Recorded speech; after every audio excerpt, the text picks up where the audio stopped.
My husband, 30, and I, 31, have just bought our first house together. We love it and we're excited to decorate it together. Unfortunately, my husband travels a lot for work, and we've already had new furniture orders arrive, but I couldn't do it all myself. So my mother-in-law offered to help and I agreed. Yesterday, I got back from work at 8 and was shocked to see one of the walls was full of framed pictures that mother-in-law put there. That is not the main problem, because these pictures were from his childhood, graduation, birthdays, etc. And then I saw the biggest framed picture of them all, and it was him and his ex-wife on their wedding day. Context: mother-in-law adores my husband's ex. She brings her up all the time and reminds me about the past years with her. Not only that, but she includes her in events and holidays which caused issues between us. I lashed out at mother-in-law, asking why the heck did she put that picture on the wall, and how did she think that was an appropriate thing to do. I told her to take it down that instant, but she got defensive and said, "This is part of Derek's life and you cannot erase it." This went on about how many hours she spent working on this wall and how I should try to be a little bit more appreciative. Finally, I lost my cool and flipped out on her. I took a chair and removed the picture.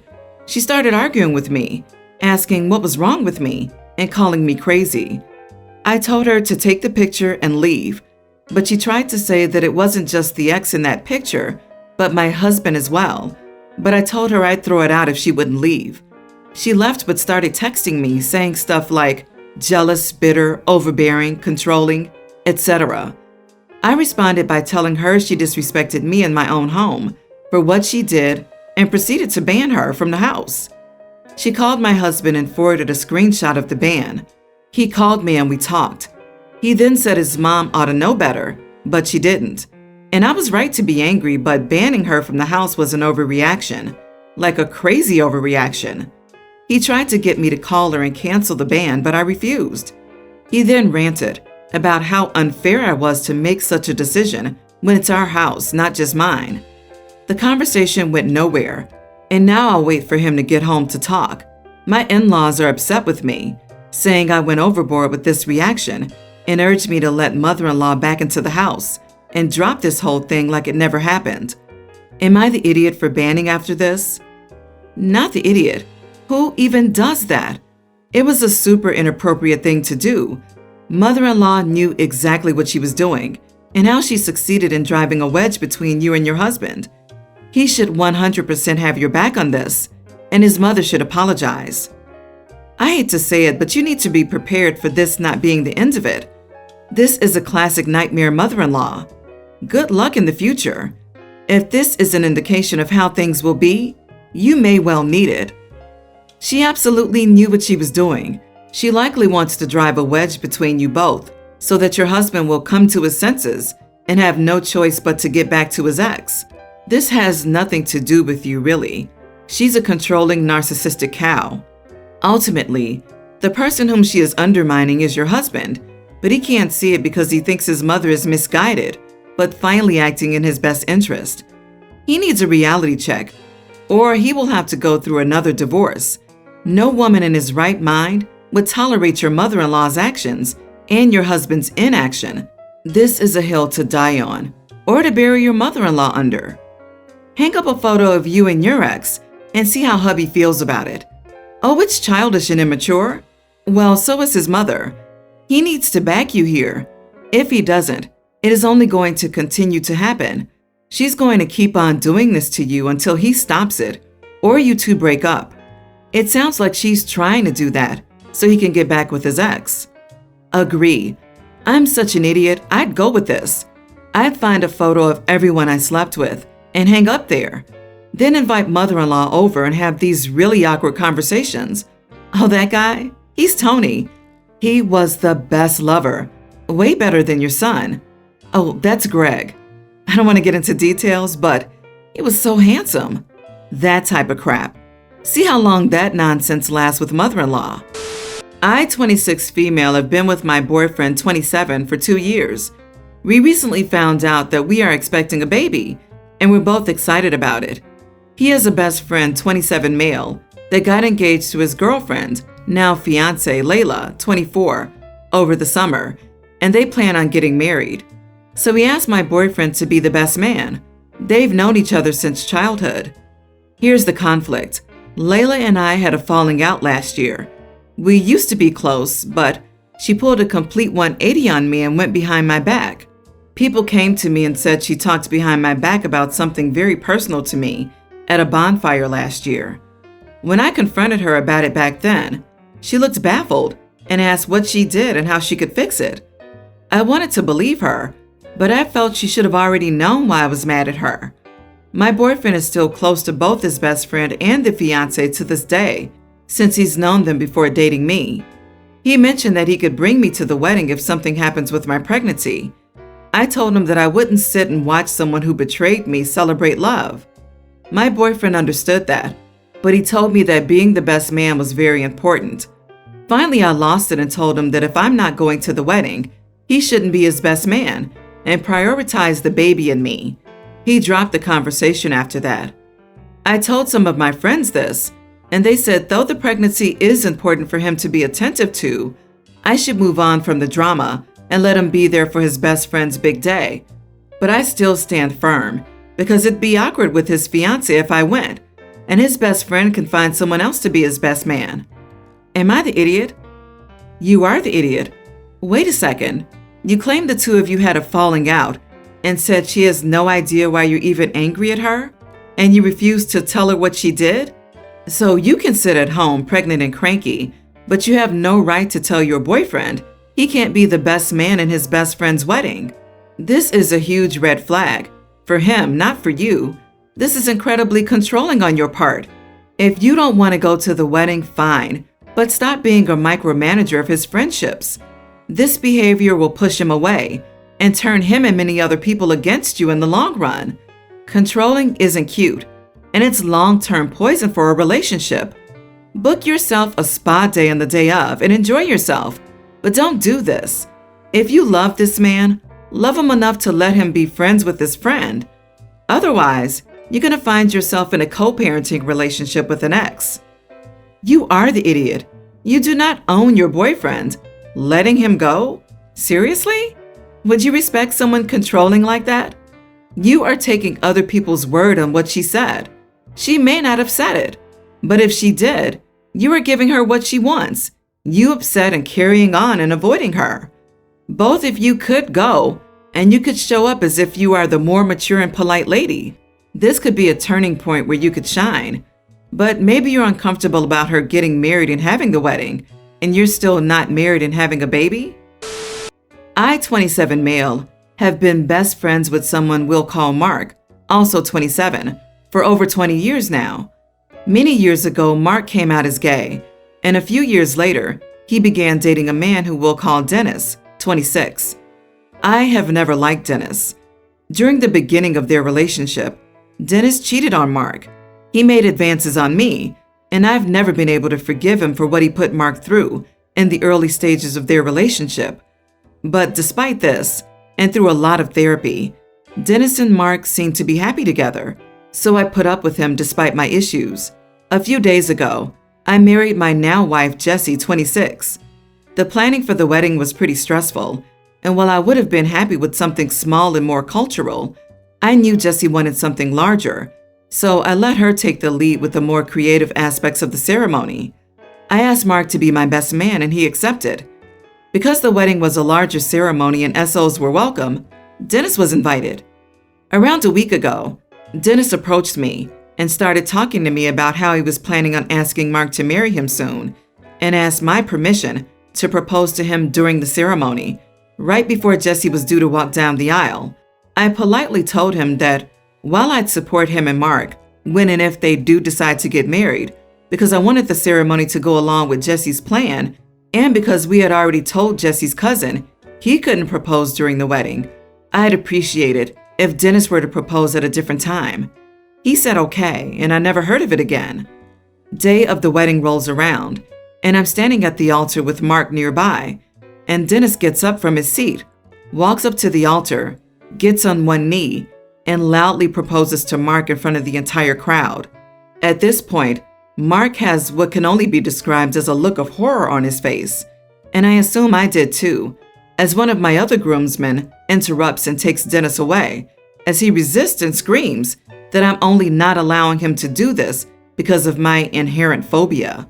I don't think Jessie heard any of this because she hasn't mentioned it, but my brother, aunts, and cousins are saying I was an idiot for not allowing Dennis to propose. Meanwhile, I don't think Dennis had any right to usurp the ceremony as it was happening to propose without my or Jessie's permission. My dad agrees with me, and I haven't really brought it up to Mark much since it's a sensitive subject for him and he doesn't really know what to think, but it's really nagging on my mind that I might have been in the wrong here and should have just let Dennis propose. Am I the idiot? Edit. Dennis was removed before the ceremony and never showed up to the reception. Mark stayed the whole way through, and from what I'm gathering from Mark, it's put a bit of a strain on their relationship, and Mark has not said yes as of now. Not the idiot. You told that drama king no, and he decided to screw you over at your own wedding? He's a total jerk. The golden rule of social etiquette is, if it isn't your occasion or party, don't do it. You want to announce a pregnancy or engagement, ask someone to marry you, announce a divorce, etc. Do it at your own event. Do not hijack someone else's event to make your announcement or proposal, etc. Not the idiot. This has nothing to do with his orientation. Nothing. What a tool. He asked and was refused, yet he did it anyway. He stole the limelight. Talk to Mark and explain the situation to him, though. This is essential. I really hope this is an eye-opener for Mark and that he'll see how selfish Dennis is and how he disrespected his closest friend on such an important day for you. I really can't believe that two separate people wanted to propose during your wedding. Is this a thing now and I'm just out of the loop? Or are these people really just selfish and narcissistic? I am assuming Dennis didn't even know most of the guests. Why the heck would he want to share that moment with them? Logically, I am not one for weddings. They're purely for show and don't actually mean much outside of sentimental value. The legal document you sign has more weight in reality compared to the actual event. But if I work my butt off to pay for and plan a wedding for myself, and someone feels they can coast on my coattails and get free pictures and a free moment to do something, then I'm charging you for half the wedding cost. Invoice signed, sent, and delivered. My girlfriend's best friend is in love with her and has been for the better part of the last 8 years. They have been friends for almost 8 years, and they previously dated once for about a year. So we have been dating for 11 months now. After looking at her friend at a party, I actually joked about it with my girlfriend. Dude looked miserable whenever I caught his eyes, and especially after we kissed at midnight. So yesterday, she and I were having dinner, and I jokingly told her that maybe it was time to find her friend a partner. Otherwise, his crush on her wouldn't go away, and she was looking sheepish before she admitted that yes, he is in love with her, has been in love with her for the better part of the last 8 years. Now, I don't know how to process this information. 1, the dude has been single for the entire 11 months I've been dating her, and 2, they hang out at least once or twice a week and have multiple conversations over the phone. It just feels so weird to me, like I'm in a romantic movie where the two best friends finally realize they're in love with each other and their romantic interests have to grin and bear it. I don't want to be that guy, but I also like my girlfriend and I thought she might be the one. I need some serious advice here, guys. What should I do? P.S. Girlfriend says she doesn't have any romantic feelings towards him. I think her reaction says she's either into the attention he gives her, or she's just being polite about his crush and brushing over it to remain friends. It doesn't seem like it's affecting anything right now, but I think you need to ask your girlfriend if it's reciprocal or if she's being polite. Does she have other friendships as long as this? And has he ever dated anyone else apart from her before you came along? But is she a friend then? What she's doing is incredibly selfish, and she doesn't care about her friend at all. Anyway, encouraging the friend to get a girlfriend seems like a good idea. It might be that neither of them is aware that what they have can never be a true friendship if one of them has romantic feelings. If they could continue to be friends while they're both in different relationships, then you can count it as a friendship. But as it is, if one of them is unhappy due to the other being taken, witnessing them being with someone else, It isn't a healthy dynamic for either. It would probably be best for the guy to cut contact with your girlfriend to get over her finally, but that's for him to decide. There are a lot of guys who think if they just hang in there, stay around, be good friends, they'll be rewarded. And the reward will be that they'll get the girl, because that's how it works in the movies, right? And never mind the part where she says that she doesn't have anything but friendly feelings for him. Everyone knows girls change their minds all the time. I think the girlfriend is the problem. If she knows this, she is using him emotionally. A true friend would drop him and let him move on. I told one of my nephews he could move in with me as soon as he turned 18, and my brother and sister-in-law disagreed and said I shouldn't have done it. I have 2 nephews. 6 years ago, my eldest nephew had some legal problems. My brother and sister-in-law moved states to be with him during his trial. My youngest nephew was 12 then. A year later, they moved again to be close to the prison elder nephew was sent to. 3 years ago, my eldest nephew was transferred to a different facility across the country, and they moved a 3rd time. My youngest nephew was always unhappy about having to move. He didn't like any of the places they lived, and my brother and sister-in-law said he had difficulty making friends at his new schools. I told my youngest nephew he was welcome to come live with me once he turned 18, if he wanted to move back here. He turned 18 at the beginning of the month, and he had already had enough credits to graduate, so he did end up coming to live with me. My brother and sister-in-law weren't exactly thrilled about it. When they moved away, I offered to keep my nephew here because he didn't want to move, but they said no. I've been accused of meddling by my brother and sister-in-law and planting thoughts in my nephew's head. He only applied to colleges around here because he wanted to return so that he would have moved back here with or without me. The last 6 years have been rough for him, and he always thought of this city as home.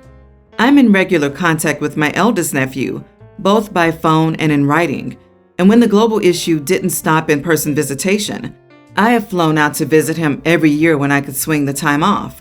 I love my nephews, and having my youngest nephew live with me isn't favoritism. I just know how hard all this was on him.